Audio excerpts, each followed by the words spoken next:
E, Marcelo, assim, a meu ver, eu vou levar isso para o meu curso também. A leitura minha, eu acho que o machine napolitano, eu vejo um movimento um pouco melhor hoje, mas num passado super recente você via aí cães super exagerados, com muita pele. Eu acho que a raça viveu um momento de hipertipo negativo. Isso, inclusive, a minha leitura fez com que a raça caísse em popularidade no mundo, porque a raça tinha uma popularidade muito grande, era uma das raças mais fortes no Brasil. Tinha clube no Brasil, em tudo quanto é lugar de machine napolitano, criador pra caramba. Eu acho que ainda tem alguns criadores, Mas mas você sabe que o cenário era muito melhor, maior, eu maior. acho que o pessoal do machine napolitano é, se afastou um pouco das exposições. Até porque normalmente não eram premiados. Eu Não, acho que eu acho que a raça caiu em descrédito. Minha leitura, estou me comprometendo. Eu que estou falando. Por um excesso de hipertipo ali, de cachorros muito exagerados. Quero trazer Graziano aqui, que é uma pessoa maravilhosa, uma das maiores autoridades de machine napolitano do Brasil, juiz de todas as raças. Sou fã do Graziano, meu amigo. Já conversei com o Graziano várias vezes. É uma raça que eu adoro também. até tive com o Graziano Você não acha que semana passada. num passado recente, 5, 10 anos, a raça ficou um pouco hipertipada, cães muito exagerados? Não em todos os criadores, gente, pelo amor de Deus. Numa maneira geral. Eu vou fazer assim um breve histórico. Eu acompanhei a raça por um bom tempo, né? Também foi uma raça resgatada, a raça que era tida como extinta. Aí ele foi resgatado, a raça originária lá da Campânia, né? Da região do Vesúvio, né? Na proximidade de Nápoles. Ele Nesse assunto, você já quer aproveitar e falar do Cane Corso junto ou quer falar depois? Vamos junto logo. Então vamos lá, gente. Vocês acham que o Cane Corso veio do machine napolitano? Seria uma versão mais clean, mais limpa e menos exagerada do machine napolitano? Estou falando para você, mas perguntando para você, hein, Marcelo. Vou jogar essa bomba na tua mão. Ou são raças que tiveram antepassados em comum, mas que tiveram cenários diferentes? Vai lá, Marcelo. Tá na tua mão essa bomba aí. Tá, primeiro então eu vou só concluir essa questão do machine napolitano. Mas, ó, eu quero que você faça um paralelo, se você conseguir, Eu faço dessa questão do hipertipo, que eu, É. a meu ver, não, eu acho que na descida de popularidade da raça machino, a gente tem uma subida do Cane Corso, isso é cenário mundial, a raça hoje é muito mais popular. Ou você acha que não, o Cane Corso? não, a raça tem muito Pelo menos mais, em números, em exposição, no mundo todo. muito mais adeptos, mas eu não. Então vai lá, eu não, agora tá na tua mão aí. eu não encaro isso como uma questão técnica, se uma técnica dentro de cada uma das raças. Eu acho que são questões mesmo circunstanciais, né? O machine Você napolitano. acha que são cenários diferentes e Exatamente, resultados circunstanciais que levaram a popularidades diferentes e não propriamente. Existe uma tendência de os cães maiores, mais pesados, mais gigantes, eles serem mais preteridos do que os cães grandes, né? Então, por exemplo, São Bernardo, Mastiff, etc., o machine napolitano, são cães que geram uma dificuldade de manejo maior. Mas se você pega uma foto preto e branco de 1960, 1970 de um machine napolitano e te mostro, parece mais um Cane Corso do que um machine napolitano. Isso aí eu concordo, mas assim, se você fizer essa fotografia e ver fora do contexto, aí se eu vou tentar contextualizar, né, para quem está nos assistindo. Então, gente, eu estou provocando para debate. Eu vou tentar contextualizar. Então, assim, as duas raças foram resgatadas em momentos distintos, né? Mas com intervalo assim, de em torno de uns 20, 30 anos, mais ou menos 20 anos. Entre 20 e 30 anos, uma e outra. É importante pontuar por que as raças foram resgatadas. Gente, pós-Segunda Guerra, as pessoas não tinham o que comer, né? Essas raças molossoides europeias foram quase extintas, principalmente em regiões onde foram muito castigadas. A França, a Itália foram o epicentro da Segunda Guerra. Então, assim, o Dog de Bordeaux é uma raça que sofreu muito, quase que foi levada à extinção. O Mastiff também. Mastiff, muitos dizem que houve um O Carlão disse que a raça foi resgatada no Canadá. Exatamente. Então, assim, essas raças... Mas antes da Segunda Guerra, você já tinha o Cane-Corso e tinha o Mastim Napolitano? Não. Ou não no formato que a gente tem hoje? Não, porque essas raças, elas não eram raças reconhecidas na sinofilia, né? Em tempos recentes. Essas raças são raças ancestrais, ambas as raças aí remetem ao período romano, então são raças bem antigas, né? E aí, através de relatos, de pinturas, etc., se identifica, e de livros e tal, se identifica essas raças. E o nome do Mastim napolitano, obviamente ligado à região de Nápoles, do Vesúvio, e o nome do Cane-Corso, né, vindo acho que do Corró, que era um batalhão lá no período romano militar. Então eram cães de guerra. Esses cães eram muito usados como cães de guerra. O Mastim napolitano, teoricamente, também como cães em luta contra gladiadores, na época do Coliseu, aquela coisa toda. Mas são histórias antigas, então você não tem... você não tem aquela precisão. Não tem como precisar isso aí. Mas são contadas. A questão é que, geograficamente, você tem a Campânia, que fica já no começo do sul da Itália, só que voltada para o Mediterrâneo. E você tem a Puglia, que é vizinha à Campânia, mas é voltada para o Adriático. Uma voltada para o mar, outra voltada... A Itália ela vai afunilando, então chega um pouco mais estreita. Então, o Cane-Corso da Puglia, o Mastim napolitano da Campânia. Bem, aí um cara, o Aclione, eu acho... um cara que era um escritor, conseguiu lá no Vesúvio resgatar alguns cachorros, mas quando se faz o resgate desses cachorros, obviamente esses cachorros não permaneceram intactos na sua pureza como raça. Ao longo dos séculos eles foram sofrendo algumas miscigenações. Então, o que se tinha naquela época não era exatamente o Mastim napolitano. Então, o que as pessoas fizeram e fazem nos resgates das raças basicamente extintas é pegar exemplares originais e tentar, através de cruzamentos, levar à descrição do que era conhecido, mas que não existia, né? E aí o Mastim napolitano começou um processo de desenvolvimento. Teve um grande criador, que eu tive a oportunidade de conhecer, chamado Mario Querti, é tido como o maior criador da história. Tem uma exposição especializada. Italiano? Que ano isso seria o auge da criação dele? Ele, no final dos anos 80, foi o auge da criação dele, né? Eu fui lá, acho que em 88 também. Ele já era muito famoso, foi uma experiência muito interessante. Aprendi muito, apesar do pouco tempo que eu passei ali conversando com ele.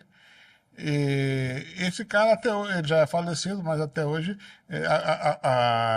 talvez a principal exposição especializada do mundo leva o nome dele, né? Você vê como ele é marcante na raça, é lá na Itália. Então, o movimento de resgate do mastino, ele foi mais antigo, assim, ele começou primeiro, talvez. Ele começou primeiro. Ou talvez tenha começado com mais força primeiro. Não, ele começou primeiro, certamente começou primeiro. Uns 20 a 30 anos antes. O do Cane-Corso eu presenciei. Vou contar isso aqui. Aí, ó, galera, como vocês verem, hein? Foi o resgate do Cane-Corso. O cara viveu a formação do Cane-Corso, ele vai contar agora pra gente, vai. Então, o Mastim napolitano, o Mario Querti, ele fez um trabalho extraordinário de conseguir dar mais tipicidade aos cachorros, né? Inclusive, ele teve um cachorro que acredito que 89 ou 90, foi Best in Show no World Dog Show. Acho que de Milano. Foi Best in Show. Eu separei umas fotos também pro workshop de um mastino que ganhou recentemente uma exposição grande na Itália.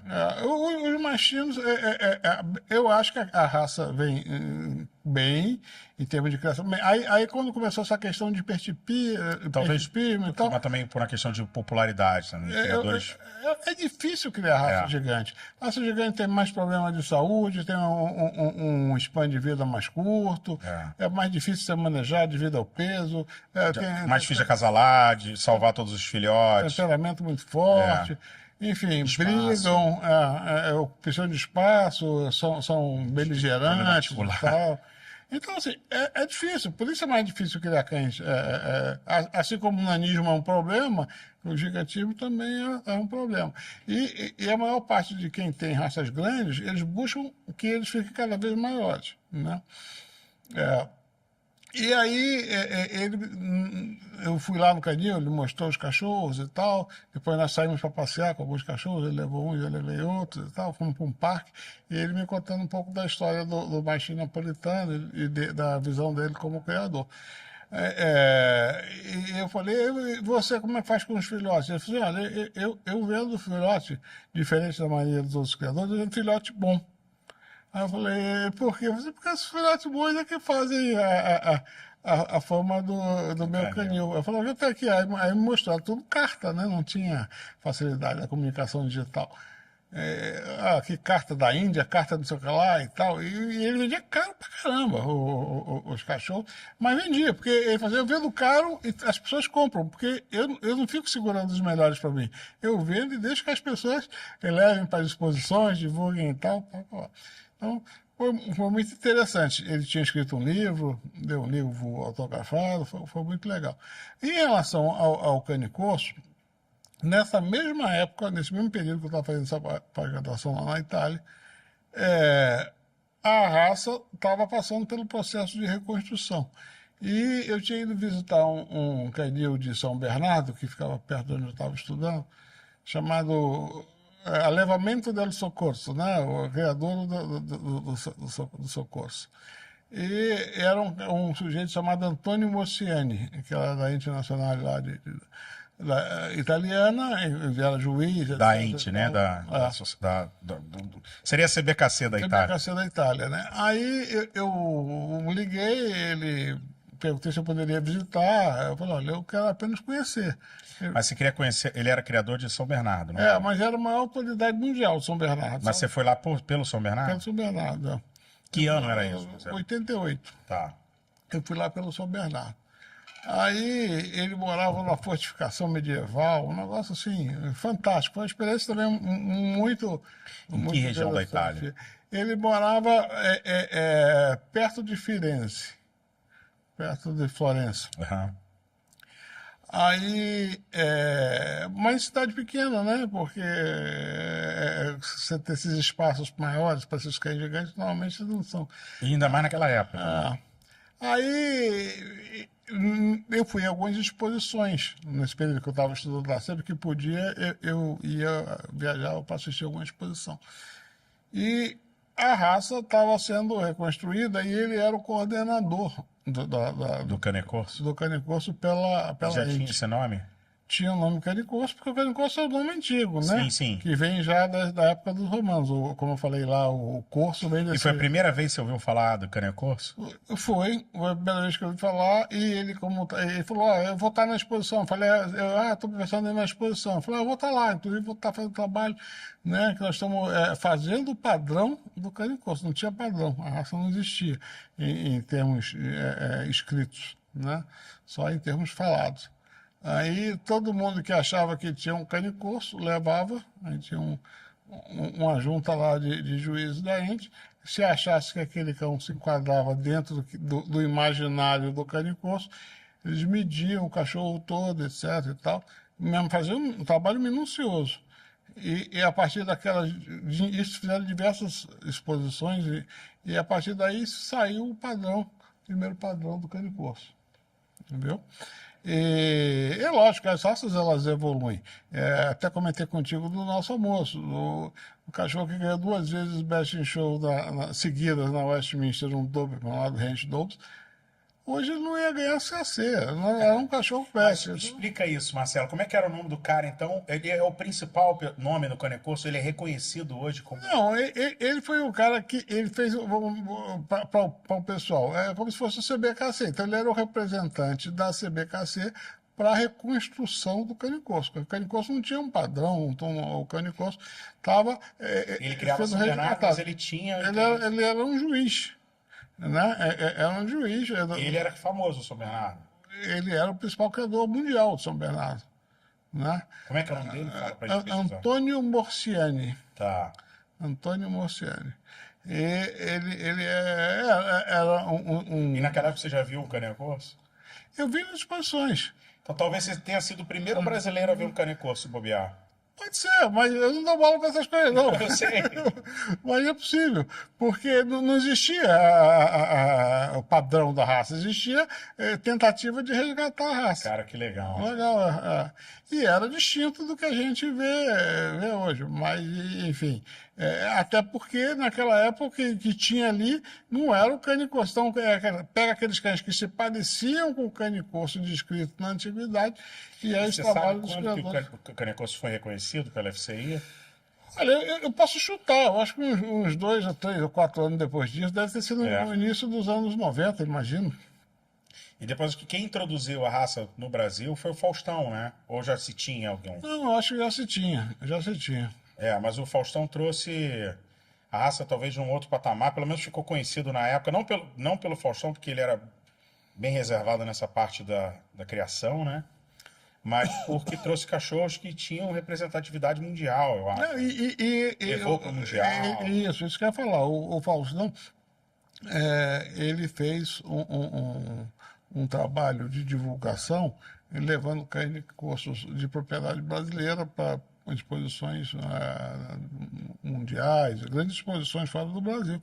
Né? A popularidade do mastino e do cane corso foram em tempos diferentes, né? Ambas aconteceram, o resgate, a construção e o reconhecimento também em momentos diferentes. Hoje a gente vive um momento cane corso de popularidade. Acho que, a meu ver, a minha leitura, as pessoas optam pelo cane corso porque a raça mastino, de maneira geral, ficou muito caricata, muito hipertipada. E só estou dizendo, apesar de que temos excelentes, maravilhosos cães do mastino hoje em dia. Eu acho que não. Lógico que... Mas são tipos diferentes. Todos. O cane corso é diferente e o mastino é diferente do que eram há 20 ou 30 anos atrás. São diferentes. Isso é natural. Como eu falei do próprio Doberman também, é diferente. As raças elas têm uma dinâmica. O Boxer é diferente. Então, as raças elas não são algo estático, nunca foram e nunca serão. Nunca serão. E aí, o que eu acho que dentro desse tobogã tem que ser um equilíbrio. Do hipertipismo... Mas você não reconhece comigo que hoje os criadores principais do mastino, até essa criadora da Holanda... Você vê cães com menos pele no corpo, mais equilibrados, não tão sobrecarregados. Eu acho que a raça, quando ela começou, isso é muito comum em molossos, quando ela começa, os criadores dão muita importância à cabeça. Então, os cães muitas vezes não têm o sound, eles não se movimentam bem, pouca ondulação, linha superior ruim, etc. E muitas vezes tem alguns problemas de saúde. Aí depois eles vão melhorando isso e tal, né, vão ajustando. Então, o mastino napolitano, ele ficou com a cara nasal um pouco mais curta, ficou com um pouco mais de pele, barbela, papada, etc. E tal. Sem muitos exageros, porque o problema é quando gera problema de saúde. Então, excesso de pele acaba gerando E, gente, pelo amor de Deus, cada caso é um caso, existem criadores e criadores, não estou também generalizando, estou tentando trazer um panorama geral. Eu acho que a questão para mim, minha convicção é que os criadores de mastino napolitano, eles continuam ativos, mas eles não fazem parte da família da sinofilia. Eles estão ali Seguindo o trabalhinho deles. seguindo o trabalhinho deles, tá certo? Então, são, no mundo todo eles são assim. Tanto você vai ver a exposição mundial, tem pouco cachorro da raça Mastim Napolitano, mesmo na Europa. Aí você vai para uma especializada na Itália, tem Mastim Napolitano para cacete. Isso é comum aqui na Rafa de Safigol, no Brasil. É. Pouquíssimos cães nas Gerais. E as especializadas com juízes ingleses é multidão, sem Então, cachorro. isso acontece com uma. Então, eu acho que esse é um aspecto. O outro aspecto, eu acho, é a questão da dificuldade dos cães gigantes. Né?